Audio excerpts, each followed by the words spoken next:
बृहस्पतेश्वर महादेव काशी में विराजमान। महादेव जम के बोलिए जरा। बृहस्पतेश्वर महादेव काशी में विराजमान है, जो अंगूठी में पुखराज नहीं पहन सकते,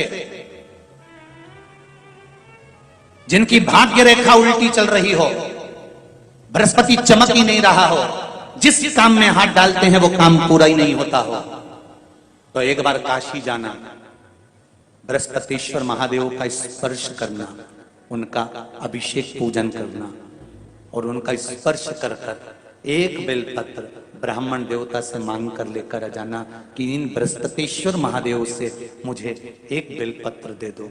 तुम्हें पुखराज पहना कि नहीं पहना, हीरा रतन माणिक पहना कि नहीं पहना, वो बेलपत्र इतना चमत्कार कर देगी कि जिंदगी में कभी संपदा की कमी आएगी नहीं। अगर बृहस्पति नहीं चमके तो बृहस्पतेश्वर महादेव, जहां पर बैठकर बृहस्पति भगवान ने शंकर भगवान की आराधना करी है, रोज गंगा जल जाना, गंगा जल लेकर आना, शिव जी की आराधना करना, एक शिवलिंग का निर्माण करना, उसकी आराधना में बृहस्पति भगवान डूब गए, उसकी आराधना में बृहस्पति महाराज निरंतर लगे रहे और इतनी आराधना बृहस्पति महाराज ने करी, इतनी आराधना करी बृहस्पति महाराज ने कि शंकर भगवान सामने प्रकट हो गए। मांगो बृहस्पति, तुमको क्या चाहिए? तुम्हारा व्यापार नहीं चल रहा, कोई तुम्हें धोखा दे रहा है, लक्ष्मी नहीं आ रही, बहुत चिंता में पड़े हुए हो, बहुत टेंशन में जिंदगी चल रही है, बहुत बीमारियां तुमको घेर ली है और चारों तरफ अंधेरा ही अंधेरा नजर आ रहा है। तुमने विचार करा अब मैं तो मर जाऊं तो अच्छा, मैं सुसाइड कर लूं तो अच्छा, मैं मर जाऊं तो अच्छा। तो मरने से पहले एक काम कर कर देखना, शंकर भगवान की आराधना कर कर देखना, शिव पर एक लोटा जल चढ़ा कर देखना और ज्यादा चिंता ज्यादा टेंशन हो तो बेलपत्री के जड़ को घिसकर उसका चंदन बनाकर शंकर को लेपन कर कर उसकी भी आराधना कर कर देखना कि बेल चंदन का फल क्या। इस घर में से एक लोटा जल देवजी महादेव को चढ़ाने के लिए निकलता है, घर के अंदर से एक लोटा जल निकलकर जब शंकर के मंदिर में जाता है, उसी समय पर 3 दोष उसके घर के समाप्त हो जाते हैं। पहले नंबर का, घर के अंदर से जल गया तो वास्तु दोष समाप्त हो गया। दूसरे नंबर पर घर के रसोई घर में मटके में हंडे में टंकी में से जल गया तो पितृ दोष शांत हो गया। और तीसरे नंबर पर घर के अंदर से जब हम जल लेकर निकलते हैं, अपना दरवाजे से बाहर निकलते हैं शिव को जल चढ़ाने के लिए, तो प्रायः सब दोष समाप्त हो जाता है। ये 3 दोष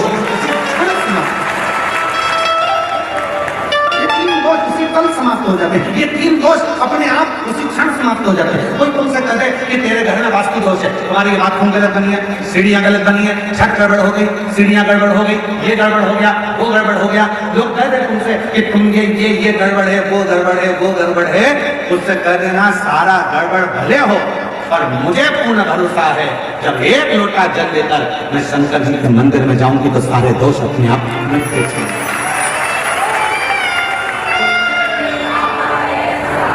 ये सारे दुख मेरे समझते होंगे, तकलीफ समझते होंगे, कष्ट नहीं देगा।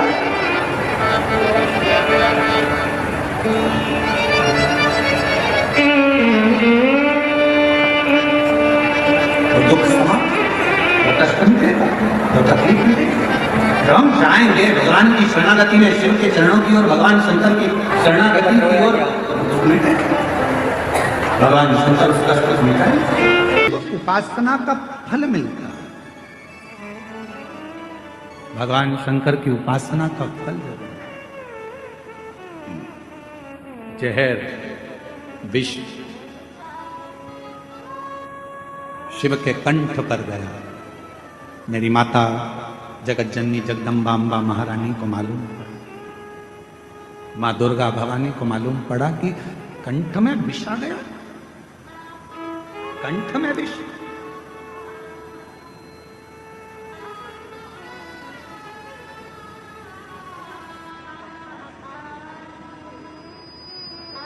पार्वती जी तुरंत दौड़ पड़ी, बाबा बाबा बाबा, भोलानाथ भोलानाथ, शंभुनाथ, त्रिकालदर्शी, कैलाशी, अविनाशी अविनाशी कहती कहती मेरी माँ दौड़, मेरी माता दौड़ पड़ी, पहुंची। भोले बाबा का जब स्वरूप देखा मेरी माता ने तो पूरा शरीर नीला पड़ रहा था। बोल नीलकंठेश्वर महादेव की, पूरा शरीर नीला पड़ रहा था। पार्वती जी ने भगवान के स्वरूप का दर्शन किया। स्वरूप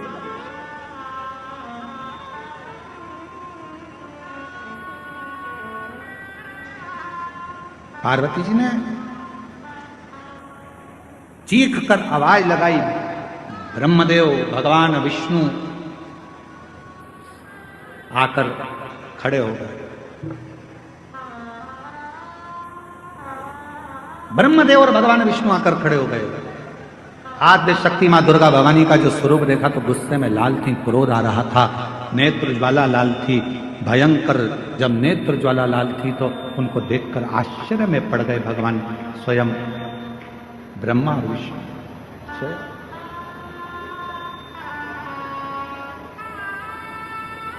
मां क्या बात है, क्या हुआ मां? आज आप बहुत क्रोध में दिख रही हो मां, आज आप बहुत गुस्से में दिख रही हो मां। मां आद्य शक्ति दुर्गा भवानी ने कहा कि ब्रह्मदेव, हे भगवान नारायण, भगवान विष्णु, गजब करा, देवताओं का हित करने के लिए मेरे पति को विष पिला दिया।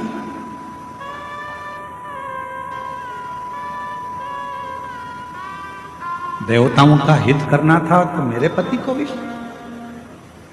भगवान नारायण ने, भगवान ब्रह्मा जी ने मां आद्य शक्ति दुर्गा भवानी के हाथ जोड़ा, निवेदन, मां 33 कोटि देवताओं में कोई देवता ऐसा नहीं है कि इस विष को पचा सकता। बुराई को पचाना, निंदा को पचा लेना, अपशब्दों को पचा लेना, तानों को पचा लेना, आड़े तेड़े शब्द व्याख्यान को पचा लेना, यह बस की बात नहीं है। लोग आपको गाली देते हैं और आप पचा लो, ये बहुत बड़ी बात है। लोग आपको बद्दुआ दे रहे हैं, श्राप दे रहे हैं, आड़ा टेढ़ा कर रहे हैं, उसके बाद भी आपके मुख से कुछ ना निकले, आपने वो पचा लिया। लोग आपको आड़ा टेढ़ा कहें तो भी आप पचा ले रहे हो, यह कोई सहज वाली बात नहीं है। दुनिया के ताने, गाली, अपशब्द, आड़े टेढ़े वचन वही पचा सकता है जिसके दिल में और जिसके दिमाग में स्वयं शिव समाया होता है। भगवान शंकर होंगे तो पचा पाओ। पत्नी ने कुछ किया, पचा गया। परिवार वालों ने कुछ किया, पचा गया। कोई ने कुछ बोला, पचा गया। घर के लोग कहते रहे ये तो हमारे तो सुनते ही नहीं है, ना जाने इनको क्या पड़ा रहता है, सबसे हेत बनाकर चलते हैं, सब लूटे जा रहे हैं, सब लिए जा रहे हैं, सब ऐसा किए जा रहे हैं, इसके बाद भी इनके मुख से आवाज नहीं निकलती। अरे भाई, शिव कथा कहती है, भगवान शंकर का सुंदर कथा वर्णन करती है, कुएं में से लोटा भरकर पानी लोग निकालते रहेंगे तो उस कुएं में नया जल भी बाबा की कृपा से आता ही रहेगा। क्या उसने तुमको गाली दे दी, उसने तुमको अपशब्द कह दिया, उसने आड़ा टेढ़ा कह दिया, उसने ऐसा बोल दिया, उसने तुमको श्राप दे दिया, उसने तुमको बद्दुआ दे दी और तुमने पलट कर जवाब नहीं दिया। अरे भाई, जवाब देना होता तो मेरे महादेव के सामने विष का कटोरा आया और मेरे बाबा चाहते तो विष के कटोरे को वापिस कर देते कि तुम पियो देवताओं, जब अमृत पी रहे हो तो विष भी पियो। और मेरे बाबा ने अमृत की चाह नहीं रखी, विष पी गए। इसलिए शायद सारे देवता देवता कहलाते हैं और मेरा देव महादेव कहलाता। विष पी गए इसलिए देव महादेव हो गए। दूसरों के शब्दों को, अपशब्दों को, आड़ा टेढ़ा वचन को, कुछ भी बोलने वालों को सुनते जाओ, भटकने वाले भटकते रहेंगे, कहने वाले कहते। बस आप अपने मन की बात को भगवान देवाधिदेव महादेव से कहते हैं। एक कितना सुंदर संवाद शिव महापुराण में आता है। जिस समय पर भगवान देवाधिदेव महादेव ने मंथन में निकला हुआ विष पी लिया और वो विष कंठ में उतर गया, वो विष। तब मां आद्य शक्ति, मां दुर्गा भवानी, मां पार्वती जी को मालूम पड़ा कि मेरे पति ने, मेरे भोले बाबा ने विष पी लिया, विष धारण कर लिया मेरे से, विष पी लिया मेरे शरीर। सहन नहीं हुआ मां पार्वती से कि मेरे भोले बाबा, एक तो शिव भोले, भगवान शंकर बड़े सरल सहज। अच्छा, एक बात और है, जो बहुत सीधा होता है, बहुत सरल होता है, बहुत भोला होता है, गाली भी उसी को पड़ती है, अपशब्द भी उसी को कहे जाते हैं, ताने भी उसी को दिए जाते हैं, और लोग जो बोलना है काम भी उसी से कराओ, अपशब्द भी उसी से कहो, ताने भी उसी को दो, सब काम वही करो। जो बोलने में बड़ा एक्सपर्ट होता है वो तुरंत पलट के जवाब दे देता है, हमसे फालतू बात करना मत ही, नहीं तो हमको देख लो। इसलिए आप लोगों से निवेदन है, भोले रहो भोले के सामने, पर कभी कभी मां जगत जननी का रूप भी तुम्हारे अंदर होना चाहिए। मां आद्य शक्ति की शक्ति तुम्हारे अंदर होना चाहिए। कभी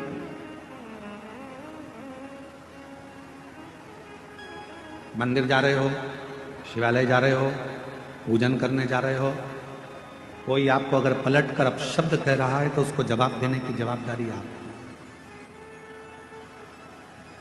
ठीक नहीं है।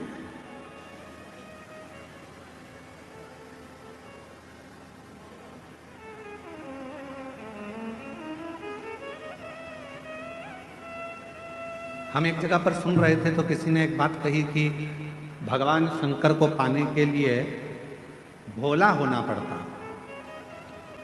किसी के सुन रहे थे तो उन्होंने कहा, पर हम कहते हैं, ये व्यासपीठ कह रही है, शिव महापुराण कथा वर्णन कर रही है, भोले बनो, हम मना नहीं करेंगे, पर इतना भोला ना बनिएगा कि लोग आपको चूना लगा। मना नहीं है, पर यह भी नहीं कि लोग हमको पागल समझ लें या हमको चूना लगा कर चले जाएं, ऐसा भोलापन। भक्ति का सुख मत देखो। मेरी कई जीजियां यहाँ बैठी हैं, कई जीजा मेरे यहाँ बैठे हैं, कई बेटियां यहाँ बैठी हैं, कई बेटा यहाँ बैठे हैं, कई बुजुर्ग माँ बाप यहाँ पर बैठे हुए हैं, कई चैनल वालों ने, कई मीडिया वालों ने, कई पत्रकारों ने, सब ने पूछा कि यहाँ तुम्हें कैसा लग रहा है। सबने एक ही बात कही, यहाँ जैसा तो हमें स्वर्ग कहीं नहीं मिला जो हमने 7 दिन शिवपुराण में। फिर किसी ने पूछा कि तुम कहीं गई थी, तुम्हें कुछ मिला था शिवपुराण में, तुम कैसे आई हो? तो किसी ने कहा कि बस बाबा की कथा है, ये तो मालूम था, पहले ही मालूम था कि भीड़ बहुत आएगी, तो हम पहले से ही विचार बना कर गए थे कि भीड़ तो आएगी, व्यवस्था अपने को खुद करना है, अपना बिछाओ, अपना ओढ़ो, अपना खाओ, आनंद पाओ और हर हर।